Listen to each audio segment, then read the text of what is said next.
Hai, Assalamualaikum. Nama saya Amir Ahmad. So hari ni kita nak berkongsi tentang topik 22 bulan Pakatan Harapan, adakah orang Melayu terancam?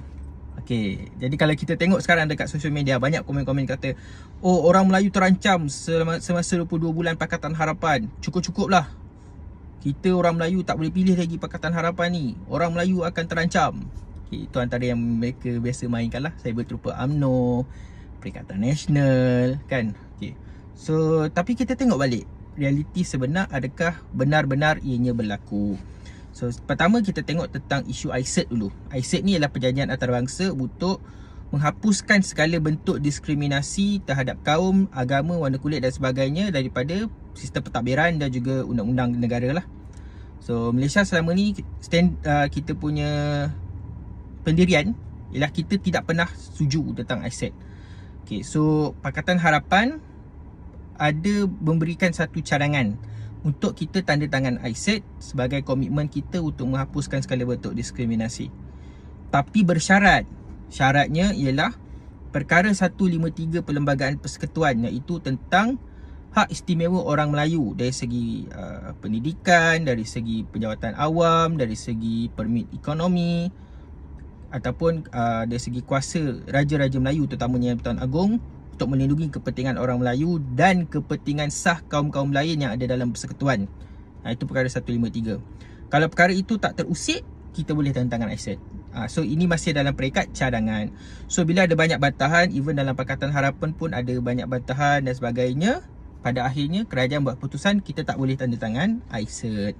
So siapa yang beria-ria nak buat ISET? Ada 3 orang. Satu, Perdana Menteri Tuan Dr. Mahathir dalam Pimpinan Agong PBB menyatakan komitmen Malaysia untuk tanda tangan ISET. Kedua, Menteri Luar Saifuddin Abdullah yang beria-ria nak tanda tangan ISET ni dalam Dewan Rakyat, kemukakan cadangan dan sebagainya.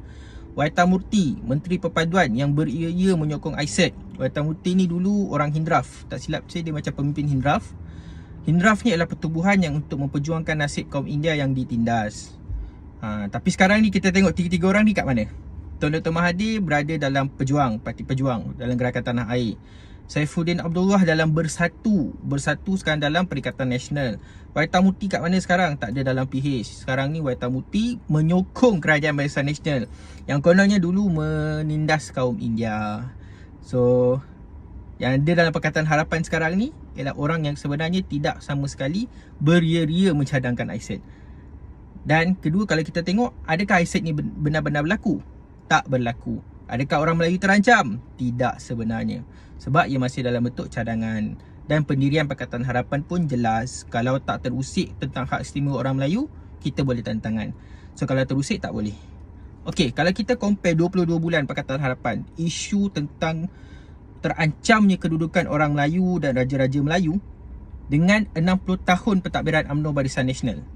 Siapa yang sebenarnya mengancam kedaulatan Raja-Raja Melayu? Ingat tak dulu kita ada 2 krisis perlembagaan? Kalau siapa yang tak tahu, kita ada 2 krisis melibatkan kedaulatan Raja-Raja Melayu.